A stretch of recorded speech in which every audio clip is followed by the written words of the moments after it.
চট্টগ্রামের রাউজানে বিএনপির দুই গ্রুপের সংঘর্ষে 7 থেকে 10 জন গুলিবিদ্ধ হওয়ার খবর পাওয়া গেছে। এই ঘটনায় আহত হয়েছেন অন্তত 20 জন। বৃহস্পতিবার 14 নভেম্বর রাত 10:30টার দিকে রাউজান উপজেলার নোয়াপাড়া ইউনিয়নের নিরামিষপাড়া নামক এলাকায় এই গোলাগুলির ঘটনা ঘটে। স্থানীয় সূত্রে জানা গেছে, গুলিবিদ্ধদের মধ্যে বেশিরভাগই সাধারণ মানুষ। তারা রাউজানের একটি বেসরকারি হাসপাতালে চিকিৎসারত রয়েছেন।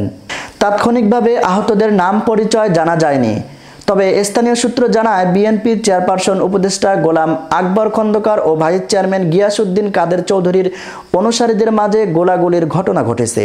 এতে সাধারণ মানুষ গুলিবিদ্ধ হয়েছেন। আওয়ামী লীগ সরকার পতনের পর বিবেদমান দুই গ্রুপের মাঝে এ নিয়ে অন্তত 4 বার রক্তক্ষয়ী সংঘর্ষের ঘটনা ঘটে। রাউজান থানার ভারপ্রাপ্ত কর্মকর্তা ওসি মীর মাহবুবুর রহমান জানান, গোলাগুলির সংবাদ পেয়েছি, সেখানে গিয়ে বিস্তারিত জানাতে পারবো। চট্টগ্রাম জেলা পুলিশের অতিরিক্ত পুলিশ সুপার সিরাজুল ইসলাম জানান, গুলিবিদ্ধদের উদ্ধার করে চিকিৎসার জন্য চট্টগ্রাম মেডিকেল কলেজ হাসপাতালে পাঠানো হয়েছে। ঘটনায় জড়িতদের আইনের আওতায় আনতে বিশেষ অভিযান পরিচালনা করা হচ্ছে।